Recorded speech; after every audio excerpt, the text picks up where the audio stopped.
to the recruiting. Fantastic. Today, we're going to talk about the Faith in Motion project, about installing EV charging stations in faith buildings across the province. And to start, Anne Marie Dalton will kick off the webinar with a land acknowledgement and a prayer. Thank you, Hannah. My name is Anne Marie Dalton, as you just heard. I've worked with the EV project for the last couple of years with Marion Lucas Jeffries. And of course, we're very excited about this stage of working with Liam and Rabindra and Hannah to try and get this moving along. Most religious traditions all have some sense of the sacredness of the natural world. But I think we would all admit that when it comes to a very sublime sort of relationship with nature, then the native peoples, certainly the native peoples of North America, are way up there. The land and water that surrounds us is part of who we are. It reflects our histories.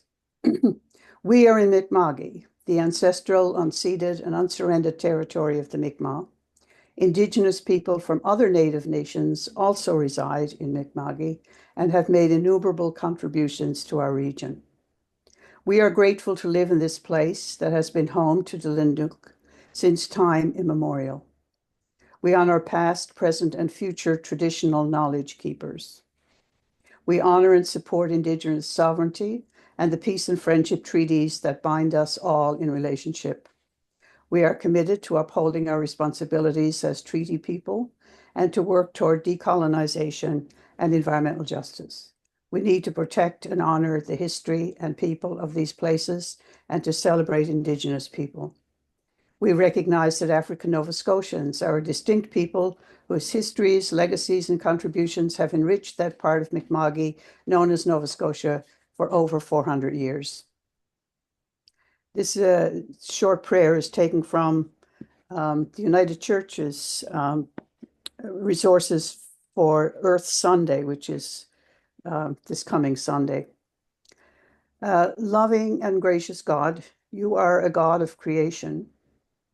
Create in us faithful stewards of your world, showing us opportunities to make a difference, that we may live and enable others to live with respect for all of creation. Thank you.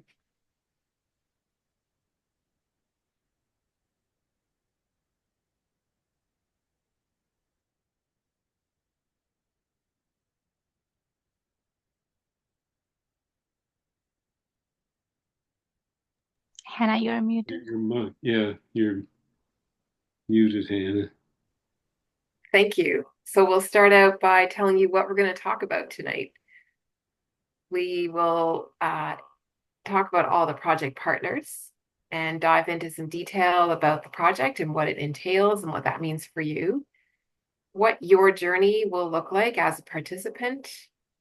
Then we'll dive into some tech details and logistics, talking about types of EVs, types of chargers, the benefits to the community, funding and grant opportunities. We'll go through a few common facts and logistics, and then we'll wrap up by talking about the next steps. And after our presentation, this part is over. Really, that's when we dive into some conversation with you and learn about any questions that you have and a little bit more about your spaces, what your hopes are and your expectations might be for participating in the project.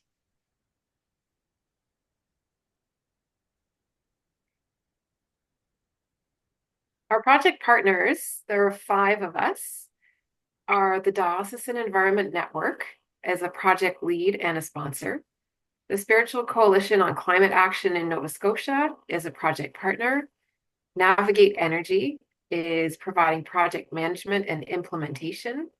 Ecology Action Center, community engagement and advocacy. And Mullen Energy Services are providing technical expertise, site visits, and possibly also the installation in the next phase of the project. Faith in Motion is a diocese-led initiative funded by the Low Carbon Communities Program to bring EV charging stations to faith-based communities across Nova Scotia.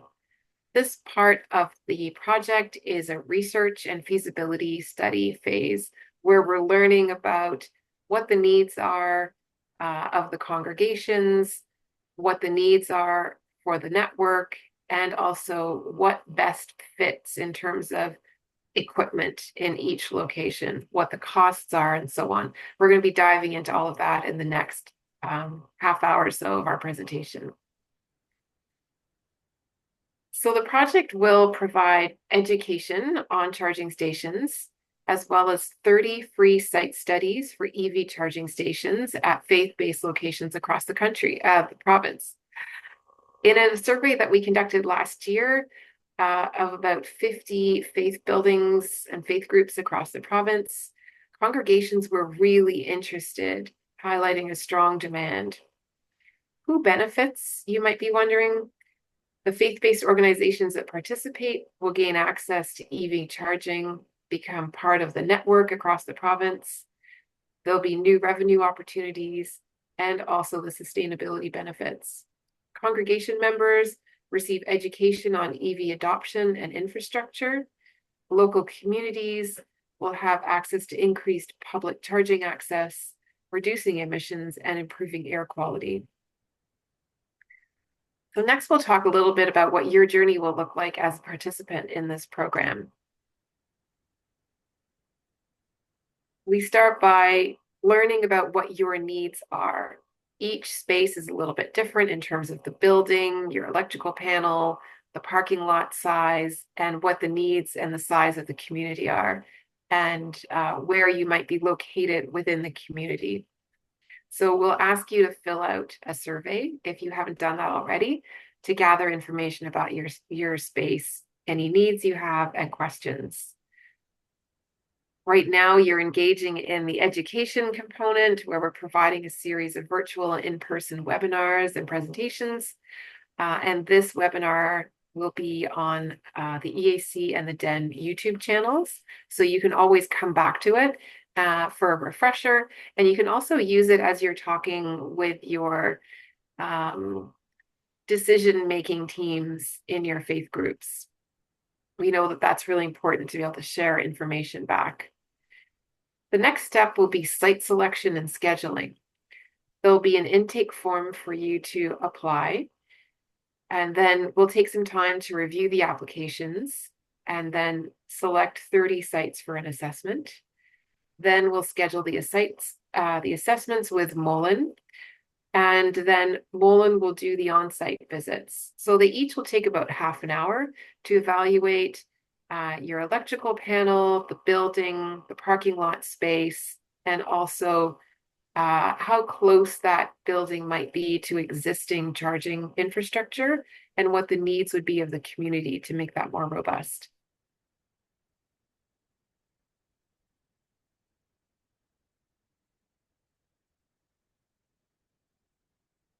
So we'll be looking at those, and then that will help us to make some decisions about how to move forward with the project. And you'll be able to decide on what next steps you want to take based on that report. In terms of project wrap-up and support, we will carry on providing navigation services,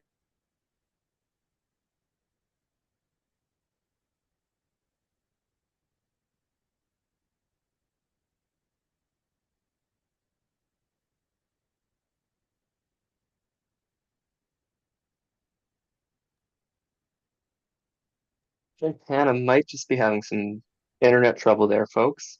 I can take over the last 2 or 3 comments she was going to make about project wrap up until she's back. But essentially, the project doesn't end once we have reports and recommendations on those 30 faith organizations and buildings. What we want to do is help move those projects in through implementation. And so we're still discussing what that would look like as a group but we're committed, us, the EAC Diocese Network, of basically taking this project start to finish, so that we can help all the way through to the implementation stage for the groups that we're working with. And once we've got those successful projects in and generating interest, making sure that all of the resources, materials that are developed under this program are available, free, accessible for all other faith organizations and congregations to take those lessons learned and move their own projects forward. So I'm going to turn it over to Rupinder to take on the next few slides, which get into a bit more of the technical pieces of electric vehicles and electric vehicle charging. Thank you, Liam. So now we will dive into type of EVs in Canada. First, we have to know like what type of EVs we have before knowing what kind of chargers.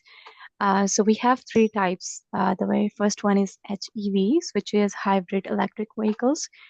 Maybe you know already they run on a combination of gas engines and electric motor, but you don't need to plug them in as PHEVs and BEVs. So basically, maybe you have seen original example of it, Toyota Prius and Honda Accord. So the battery chargers itself while you drive through braking and the gas engine. And while you drive, it switch automatically from electric to gas, depending on the speed and the load. And the average range of the cost is around $28,000 to $40,000, and the range they cover is 600 to 800 kilometers. And they could go up to 1,000 kilometers as well with the electric fusion, but with gas only, they will go up to 800 kilometers. So moving on towards the PHEVs, which is they both use this internal combustion engine and electric motor. They do require external charging, so that's why they could be charged with a level 1 and level 2 charger. So to maximize the electric range, they could switch automatically to gas when the battery goes down. But PHEVs allow for all electric driving over short distances up to 80 kilometers, and they mostly rely on supplemental gas engine to extend the vehicle's range during the longer distances. An example of this is Chevy Bolt and Mitsubishi Outlander. So PHEVs, they perform well for local communities, especially in small towns and smaller communities. And they could be charged as level 1 and level 2 chargers. And the average cost is $38,000 to around $55,000, somewhere higher than the HEVs. And the total range they cover is 400 to 600 kilometers. And last but not least is the BEVs, which is on the right side. They run solely on electricity, which means like they are fully electric and they require frequent charging. They have larger battery capacities and have the longer distances ranges than PHEVs. And they're best for daily commuting. But if you want to travel longer distances with the charging accesses, they're best option. They're best for like small distance and as well as long distance travels. An example of this is most commonly Tesla and Ford 150 Lightning and Nissan Leaf. So usually charge with level 2 and level 3 charging, and their average cost is around 45 to 75,000. And mostly they cover around 300 to 500 kilometers. So these were the type of EVs. Now moving on towards the type of chargers we have overall three type of chargers: level 1, level 2, and level 3 chargers. So the very first one is very slow and very basic charging option. You just plug them into the standard wall outlet. Maybe you have seen outer side of the buildings at your homes. They take anywhere from 8 to 20 hours to fully charge a car. And this type of is best if you're charging overnight at home and you're not in rush. If you want to go to work tomorrow morning, you just put them on the charge overnight. You will usually find these kind of chargers in homes, residential areas, and apartments and standard outlets. There is no like electricity panel, no extra equipment is needed for level 1. Talking about level 2 charger, this is one step up from level 1. They usually takes the 240-volt circuit, which is like mostly you have seen in ovens and dryers that usually takes these kind of circuits that cuts the full charge timing from 8 hours to 4 to 8 hours. It's perfect for daily charging, whether it's your whole house and whether you're parking at your workplace or public place. You will see mostly these in the parking garages and workplaces and mostly community organizations and more homes. Last but not least is the best one, which is fastest and powerful charging option, which is level 3. It uses high voltage direct current, which means like it could be taking like 30 to 60 minutes for charging 80% of the car. And these are built for longer route travels, ideal for the long distance travel or when you just need a quick top up. So maybe you have seen these kind of chargers at the shopping malls, rest stops, and EV charging hubs and highway stops. So, but overall, I would say level 2 charging is the best option, and it's a great fit if you do not need internet or any extra panels. Sometimes external panels may require, but it's good for the community organizations. And overnight charging could provide up to 100 kilometers of range. And now moving on towards the networked and non-networked chargers, like how we could access these kind of chargers. So we compared the advantages and disadvantages of networked and non-networked level 2 chargers because pricing and monitoring features vary drastically between the level 1, 2, and 3 chargers. So level 2 is very common, as I mentioned in the last slide. So we decided to compare these options for you. Firstly, I will go over the definitions on what is non-network EV charging station. So non-network is if they are standalone entities, they are not connected to the larger network of charging stations.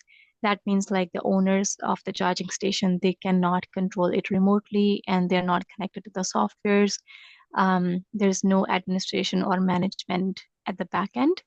So that means like we cannot control it or troubleshoot it remotely, which also include assessing of fees for using these kind of charging stations.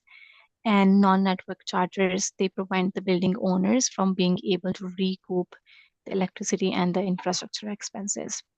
So if you look at the installation cost, it's mostly around $500 to $5,000. And network fees is zero as it's not connected to the larger network. And it doesn't enable any payment or usage data because there's no software connected. So we will not be able to see any charger performance or any usage data. There's limited cost recovery and the access will be free use for all. Now let's look at the networked EV charging station. So these are the opposite side, like they are connected to the larger networks charging station.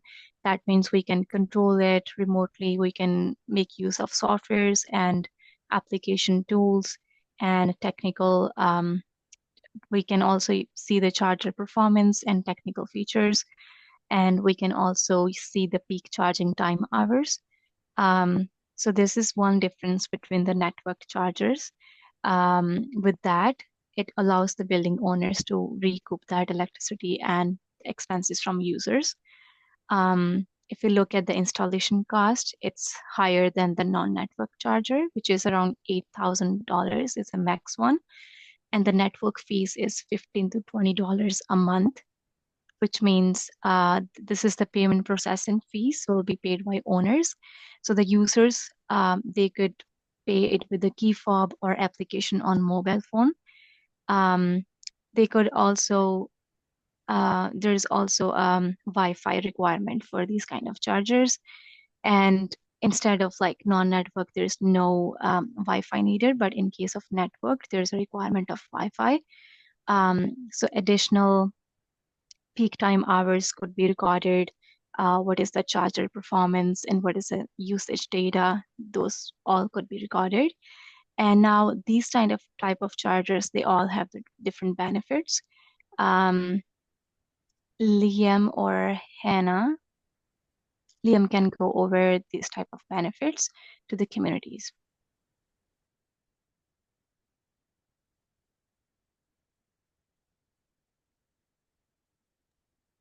I mean, I can, but we've got Hannah back if Hannah wants to jump in. Yeah, and I can answer any technical questions on those charges at the end of this session. So, as we are going along with this project, we are learning a lot. And so what we wanted to share with you is that the network chargers, this is an answer to some of the questions we had yesterday. There's a lot of interest about revenue generating opportunities. And so, for example, if a charger is used 7 days a week, you could then over 2 or 3 years recoup the costs of the network chargers. So you'd be earning approximately $2,000 a year from the fees of users who are coming to plug their cars in at your charging station. So the payback is not a big income generator, but it would help you to recoup your costs. And then after you've done that, it would also help then offset any of your electricity and maintenance costs. The average is about 4 hours a day, 5 days a week for charging. And then that's when you start to break even or start a modest return. And it's up to you to decide what the cost would be that you're charging people. The average for what it costs a homeowner to use their own charger is about $1.50. Was that per kilowatt, Liam, or per 100 kilometers? I can't remember. And then the average public charging station for the same amount is about $2 or $3. So there's a little bit of a range there that you could play with where people would feel comfortable paying up to about $3 per unit for their charging needs. So just to clarify that, Hannah, it costs about $1 to $2.50 to charge at home for that 100 kilometers of range, depending on the efficiency of your vehicle, size of your vehicle. That same vehicle charging on a public grid that would be trying to recoup some of that expense would typically cost about $4 per 100 kilometers. And if you were to drive a standard vehicle that wouldn't necessarily be a hybrid, you'd be in that $8 to $10 of gas costs to drive that same 100 kilometers. Thanks, Liam. So nonprofit organizations generally look at level 2 chargers, and each charger, level 1, 2, and 3, has its own benefits. And we'll be looking into what the best fit is for your location through the site visits with Mullen. We'll talk about some of the benefits to communities.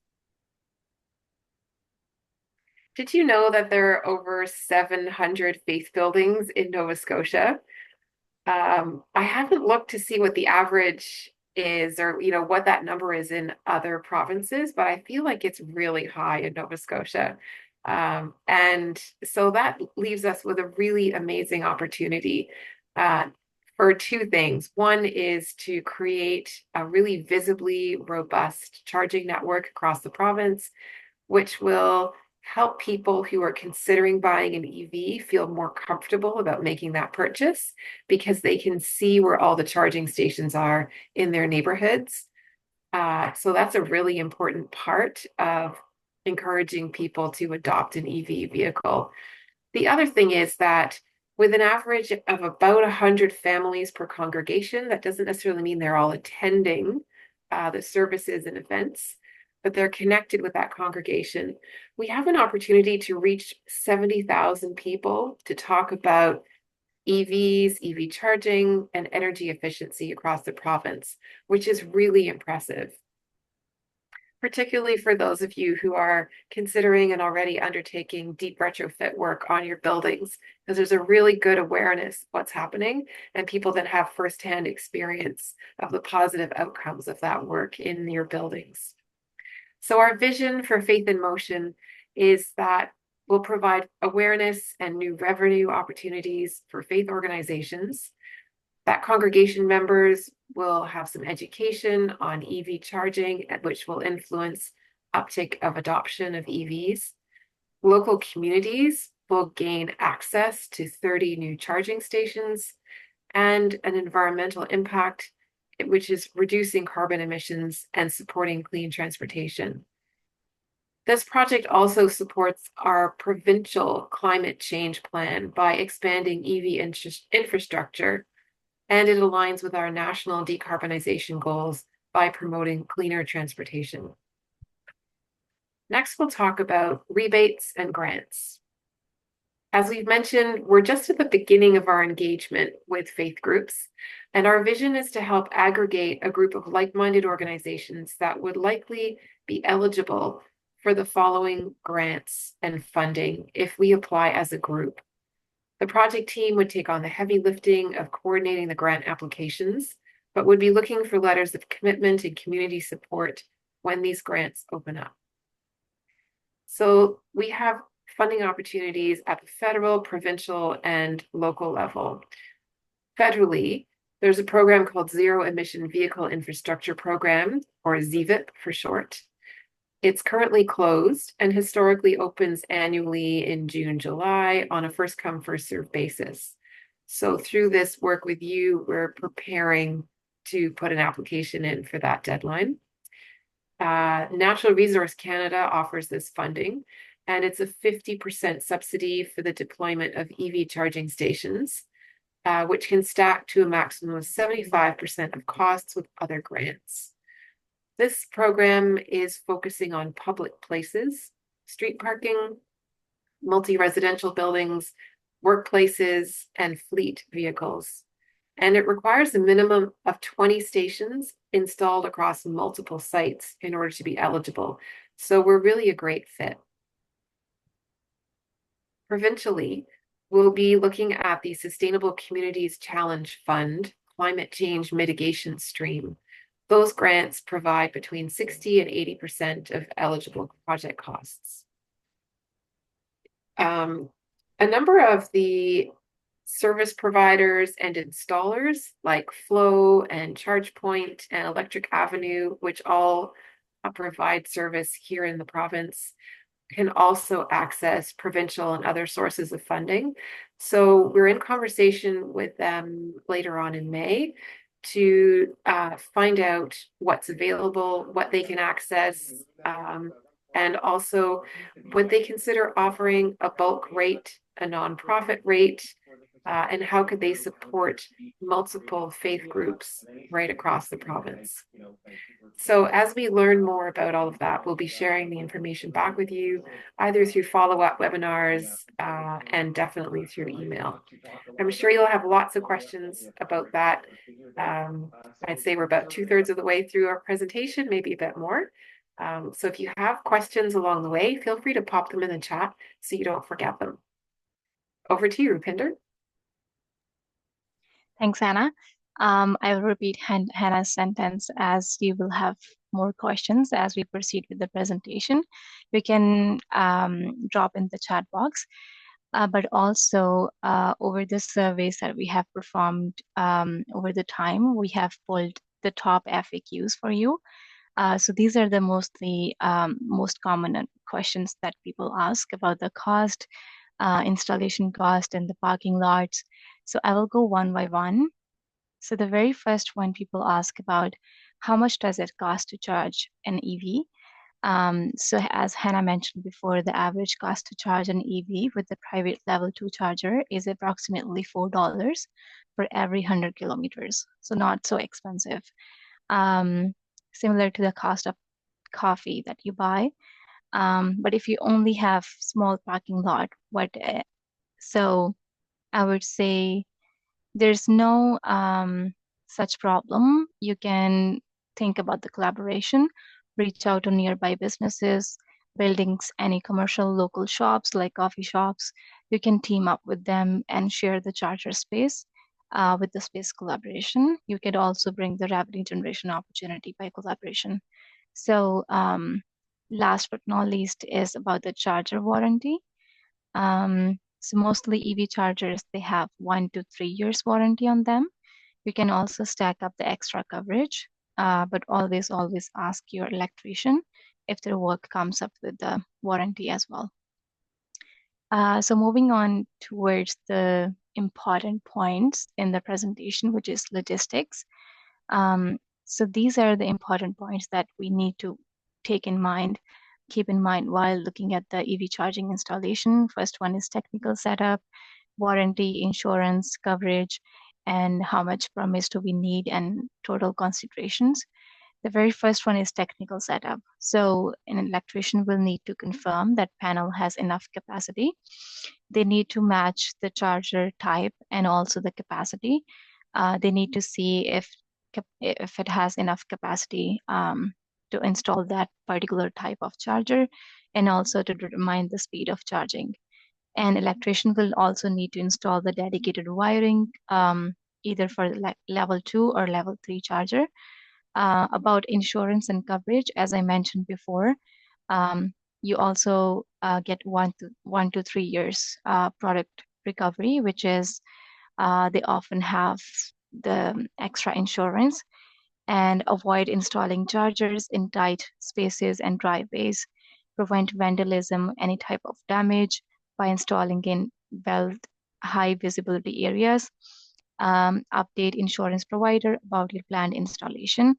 You have to update them, like if you have installed EV at the building, so that the insurance could be covered.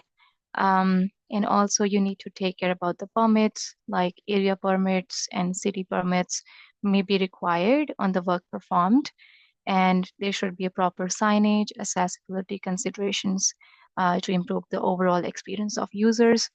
And there should be weekly charger inspections for any kind of damages. Moving on towards how you can apply for a site visit if you are interested.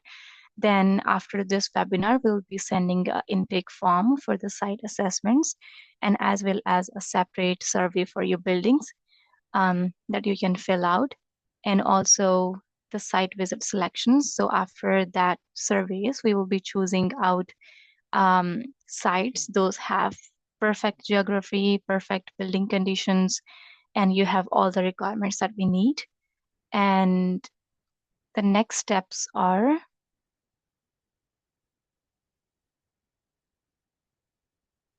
so after that, we'll be sending Mulan. Electrician will conduct a site visit to access all of the requirements like electrical capacity and charger sizing, what kind of charger do we need, and where we can place those chargers, and as well as the installation cost. So we will prepare a final report, and we will send you the best charger options, and also will inform you about the rebates that Hannah mentioned, and we will also inform the next steps. And there's a note at the bottom there, and because only 30 sites will be selected for the site assessment, so that's to keep in mind. So yeah, wrapping up the presentation, if you guys have questions, any comments, any feedback, we will happy to answer the questions. So for questions, feel free to turn off your mics. You can either raise your hand virtually or for real, or you can put your questions and comments in the chat. We'd love to hear from you. And perhaps, Nick, you can let us know where you're from, and Jerry and Gregory, you can do the same.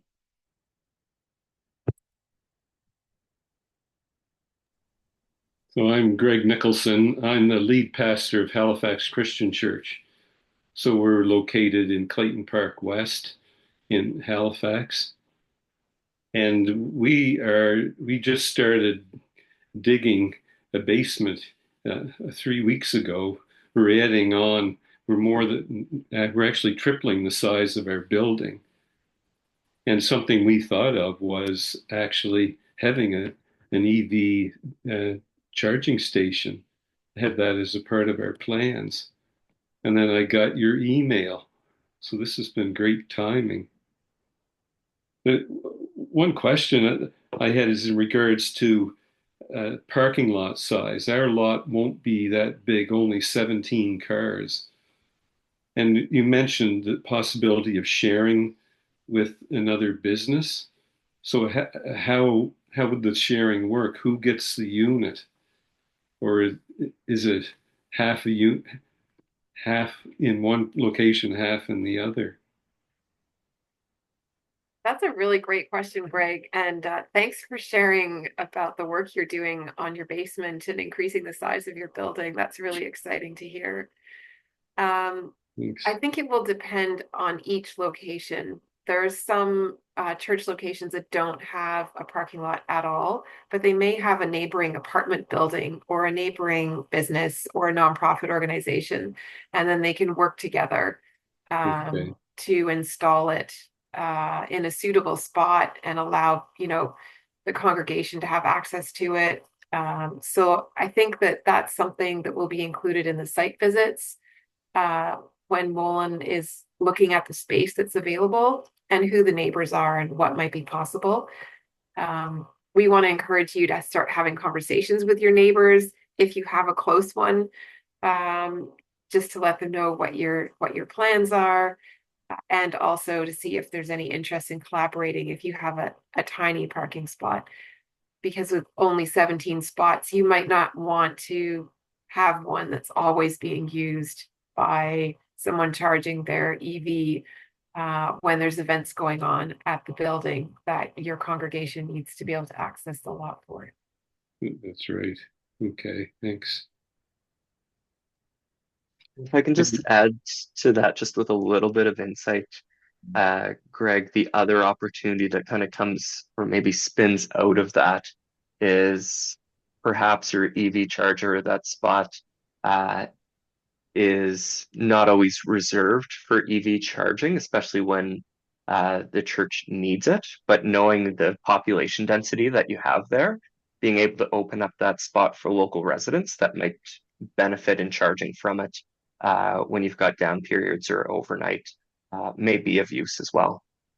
That's Just right. another thought that would come up, and that would typically come up when Mullen's doing their site assessments of what are those additional surrounding sites that could benefit.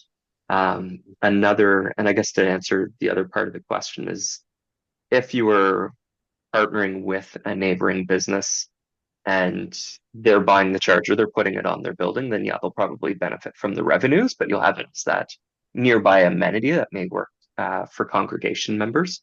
On the flip side, if you're buying the charger, um, paying that payment processing fee, then it's typically just what's the word that I'm looking for? Some sort of symbiotic relationship, for lack of a better term, where maybe you pay them a little bit of rent to have that charger on their building, but any of the revenues coming from the charger Right. still go back to the church. Yeah. Well, thanks, Liam. The 30 sites that would be selected, do you try to spread those locations across the province or go by population? Our goal is to spread them out and have a really good network in the rural areas. We know that that's really important to support rural areas across the province. And we also want to support a diversity of faith groups. So we've got, two or three different aspects of that we're looking at, as well as that's from our perspective. And then we'll have the Mullen perspective of what they feel is the best fit in terms of the building and the infrastructure and their location within the community. So it's quite a few factors that will play into it. Okay. And so our electrician has already been thinking of this because we spoke about uh, having this capacity right from the beginning. So yeah, so I'd be excited to have a site visit. It's very smart to be thinking of it as you're doing that large work because then you can really plan for it well in advance. That's right. Jerry and Nick, where are you joining us from? And do you have any questions? I didn't mention it in the chat, but I think you Oh, probably yeah. lost the chat when you got kicked off. So, Yes. I'm in rural Cape Breton in a very high tourism area with very few chargers. Um, So you're talking. I serve three churches between Port Hood and Inverness, and so yeah, I've been thinking about this for a while as well, much like Gregory, and how my churches might be able to help fill in some of the gaps. One of my churches only has street parking, so that may be a challenge, but the Catholic Church is literally right around the corner with a large parking lot, so there may be a chance for collaboration with them, uh, or getting them connected with you somehow if you thought Inverness was an area that you wanted to help invest in. But yeah, so yeah, this is timely for me as well. Just as I'm new to the area and just realizing, as someone who wants to buy an EV with their next vehicle as their next vehicle, realizing there's not a lot of public charging in our area, and just seeing how many tourists come through uh, in a very high tourist area, and I see Teslas all the time and other EVs through town. So just wondering where they're going to get their next charge. So Nick, I thought I recognized your name. We were up at Carmen United in the end of March for the Faithful oh right, Footprints yeah, Roadshow, celebrating all the work that you had done with the deep retrofits on that yeah, building. I did that then skip town. So Yeah. Well, not skip town, I think, is you taking all that knowledge and inspiration with you to this new pastoral charge. So well, yeah, really, exactly. One of my churches is engaging with Faithful Footprints now to get a heat pump, and yes, hopefully I'll bring the other two along as well soon.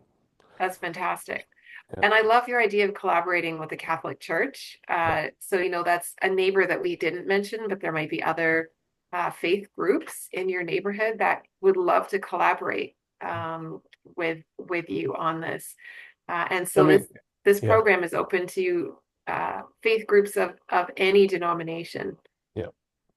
Yeah, I mean, I was just looking at PlugShare to remind myself where the chargers are in Inverness. And Inverness is a huge draw to people because of the beach, the golf course, but there's nothing in town itself. You have to park outside town, then walk into town or whatever, or sit in the woods somewhere. So there's definitely a need for more infrastructure inside the town itself. And both my church and the Catholic Church are within easy walking distance to anything in Inverness. So it makes sense for us to, if we're able to be involved with bringing more infrastructure along the way. Thanks for Wonderful, sharing Nick. that. That's really important. The one thing that I'll add here, just because it's relevant and timely, is that obviously we're recording these sessions, making them available for the folks that are unable to attend, but we'll also be delivering a number of other virtual sessions and in person, so select in-person sessions, if we can get multiple churches in the same geography together to come have this. And so if there are those opportunities for either cross promotion of this workshop, if you find it valuable, or you say, yeah, you know what, there's a few other faith groups in my community that would all benefit from this. We can all get together an afternoon or evening to do that in-person workshop and answer individual questions. We'd love to do that too. So feel free to reach out. We'll have contact information right after this slide. And Jerry, where are you joining us from? I guess I'm the last on the line here. Yeah. I'm with the Catholic Church in Truro, and we're located right downtown Truro. There's several churches, very close proximity to us. It's the old downtown area of the town. We saw this invitation to for information. I thought, well, it might be worth looking at what's happening. Not really sure on the whole thing. We haven't been sitting waiting for EV charging stations to come our way. So, but I'm like everyone else wondering how the EV are not going to grow until there are charging stations available so that people can say, oh, I can use that car because anywhere I go, I know where I can find a place to charge it. You have to be able to fuel up somewhere. So, I'm not sure whether we are totally interested in that. I'll have to talk to some others at the church and see what their thinking is. And of course, it's one of these things, there's kind of two sides to this. One is doing a community service by making that available, and the other is to get some sort of a payback so you're not putting a bunch of money out and losing it. So that's the considerations we would have. How serious are we about servicing community, and how serious are we about spending our money to do it? Thanks, Jerry. Um, I'll turn it over to our friends from St. Francis by the Lake. Lovely to have you here with us. I believe that's Wanda and Gary. Yes, it is. I guess I got a couple of questions. So from what I understand, we actually purchased the charger, and so the church owns it if we go ahead with it. Is that how it works? Um, yes, that could be one model. So we're looking at what the best models would be, and one model is that you would purchase them. Another model might be that one of the service providers like Flow or ChargePoint or Electric Avenue would rent space and install the charger. I believe that's correct. And Liam, if you have any additional thoughts to add on that. Yeah, and so typically level 2 chargers, for most instances, they'd be affordable for a church and would make more sense to own, assuming you've got the space for it. We're leaving the door open to also investigate the level 3 chargers, which are those fast charger networks. Those ones typically start in the $80,000-$90,000 price range and can easily jump up to $150,000 if we need to make big electrical upgrades to the sites. And so we're not ruling them out yet. I think there'll be some specific sites where if you've got the electrical capacity running by the church and you're near a highway or a high usage or high tourist area, that facilitates that 30 to 60-minute top-up charge, then we'd look at those as the cost, basically that cost sharing and the risk and reward investment of those higher cost sites. But for, I would say, 80 to 90% of churches, I would expect that the level 2 is probably going to be the best fit for them. And in those cases, 9 times out of 10, I would expect that the church would just own them outright, especially with the rebates and grants that would be stackable for that. Based on our electrical panel and where it's located, and the fact that driveway that circles the church, and our parking is pretty much only at the far end of the church or right at the entrance to the church property. I don't see us being able to do the level 2 charger, but if you're going with the high voltage one, there is hydro right at the end of the parking lot. So that's kind of options that I'm trying to look at, which way we could go, because I don't see us being able to do the level 2 because there would be virtually nowhere for the vehicle. Yeah, so in that case, Gary, you might be one of those 10 to 20% of people where it makes, or organizations where it would make a lot of sense. And so if you're looking at that, typically they're just looking at space to drop a transformer and then have that larger charging station that you're probably aware of. Not quite as big as bus stop sign kind of thing, but in that kind of like 2.5, 3 feet wide, 6 foot tall charger that's going to be that fast charger. So it could be that would be a benefit. That's definitely something that site assessment would look for. And where you're saying that it is quite a long driveway, as soon as we get trenching costs and pedestal mounts into the cost of doing level 2s, all of a sudden those projects start to become that $20,000 or $30,000 investment for one or two chargers. And so a level 3 might make a lot more sense at your space there. Yeah, I guess the site visit would determine that for sure.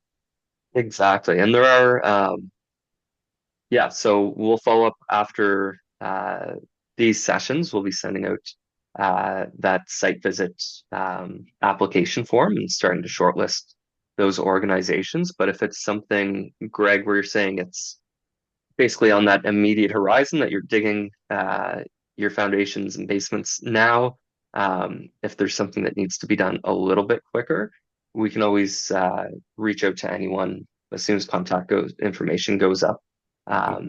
It might not be free site assessment, but an affordable site assessment from a contractor to get out there sooner and guaranteed for you.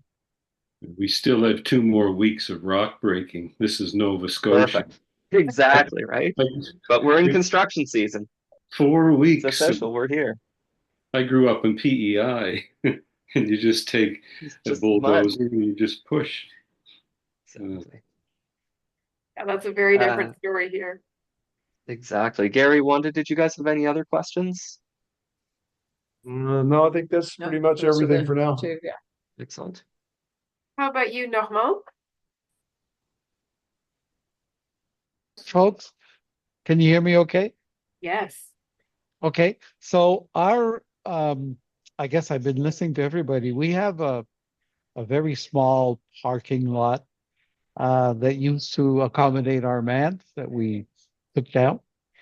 So we have space for maybe 12 to 15 cars on our parking lot. However, we are adjoining to a huge parking lot from the Nova Scotia Community College campus, which has room for hundreds of vehicles. But I'm not sure, based on what I heard so far, that would be a good joint venture for us, because this is strictly talking about churches, right? It doesn't extend to community colleges, because I was thinking of maybe a joint partnership with them, Yeah, be so able Norma, it to would, yeah, we'd typically be looking at the church building itself for that capacity and site assessment. NSCC, I would probably argue, does have the resources to look into electric vehicle charging, but I would switch kind of maybe the thought process of, does the church jump the gun, get ahead of NSCC with electric vehicle charging, become that go-to charging spot, and perhaps members of the congregation could use that NSCC lot as the overflow. If you're giving up one or two of your spaces with the church, perhaps NSCC could give up or dedicate one or two of their spaces for the church. The one thing I might be worried about is if you've got students and faculty always using your charger instead of other community members, but that's, if they have that need, there's certainly an opportunity to make some supplemental revenue with it as well. okay. All right.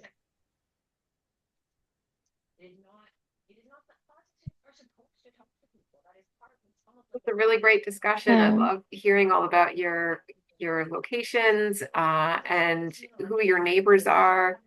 Are there any other thoughts or questions in our last 5 minutes? Well, I'm wondering about what are you seeing? You haven't talked about the level of use that you're seeing. Is the level increasing?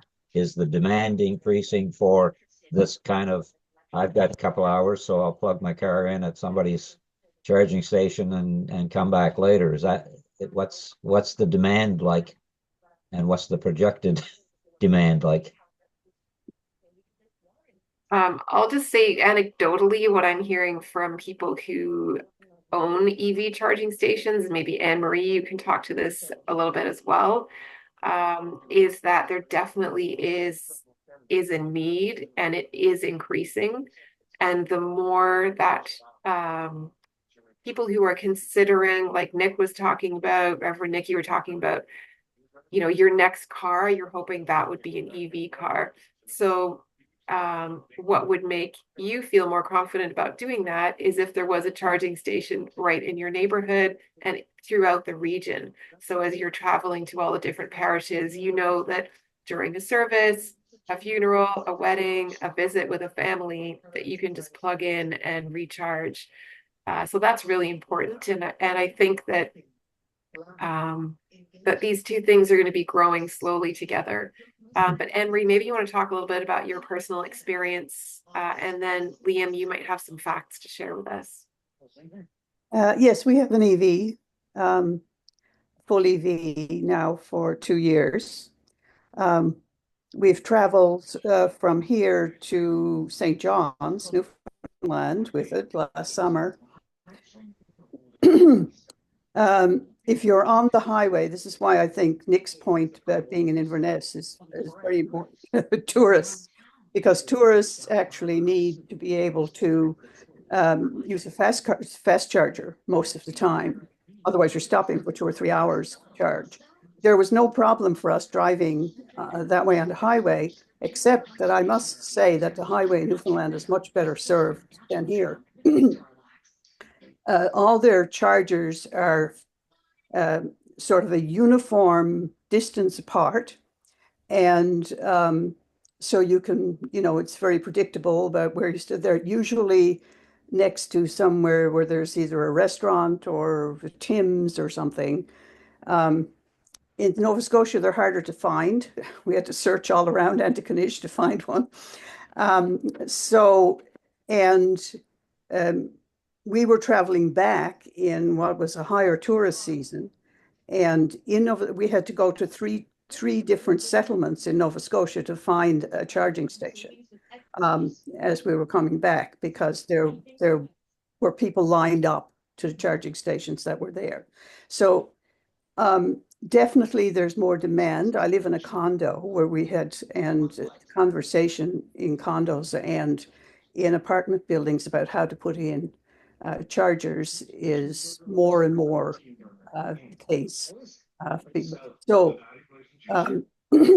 I think there are two things. One is if there are more places and more convenient places to charge, people will opt for more likely for electric vehicles than they will if there's no place to charge. So it's almost like a sort of vicious circle. You got to have one to have the other. So for example, the public library here has chargers. And when we go to the library, say a year ago, it was always available to plug in. Now, mostly when you get there, there's somebody already plugged in. So there certainly is an increase in the number, and I don't think the number of charging stations is keeping up to the number of vehicles that are, I'm just speaking for the city. Yep. And I know Marion recently also got called me from somewhere to say, we're coming such and such a place. Do you know where there's a charging station? So, there definitely is a need for more charge. And I think the idea we had from the beginning around churches providing charging stations also has the aspect that it's a visible way. It's visible to the community that the church is actually doing something about climate change and whatever. So it works also as a witness value, both to the congregation and to the neighborhood. So that was the idea behind it when the Anglican diocese started talking about it in the first place. And I believe it originally came from the bishop of Halifax and PEI. And that was one of the major things that we used to say the same thing about solar panels. So we discussed putting solar power on our church. Didn't particularly work, but we do have heat pumps. But it's so I have no reservation about promoting them for churches for a lot of reasons. Yeah. Thanks so much, Anne Marie.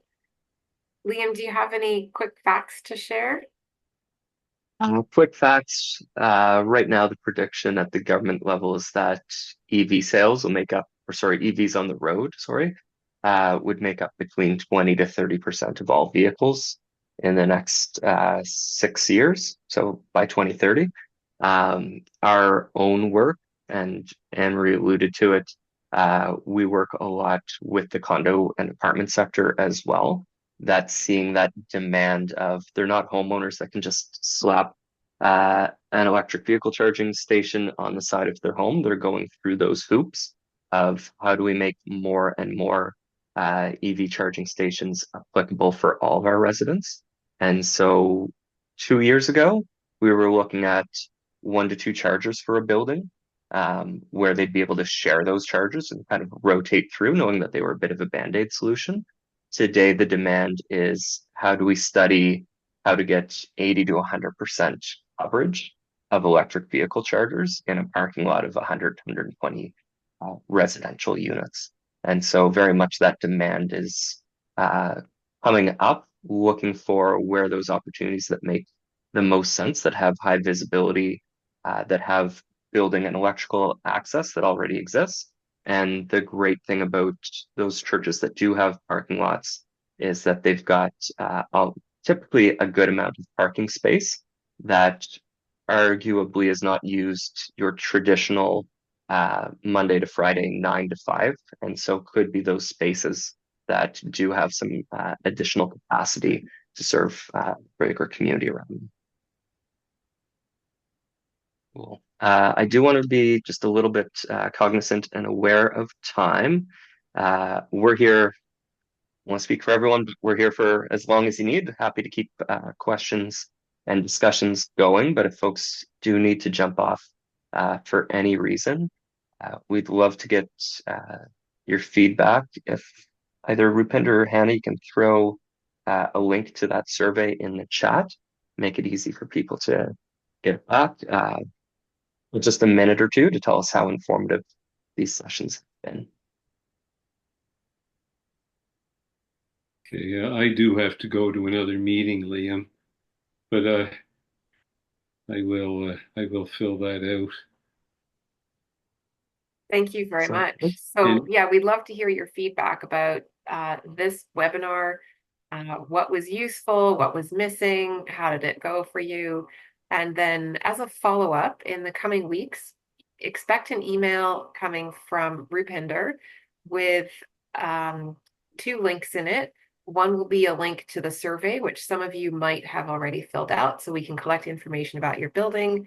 And the other link will be to an application intake form to hopefully be one of our lucky 30 site visits.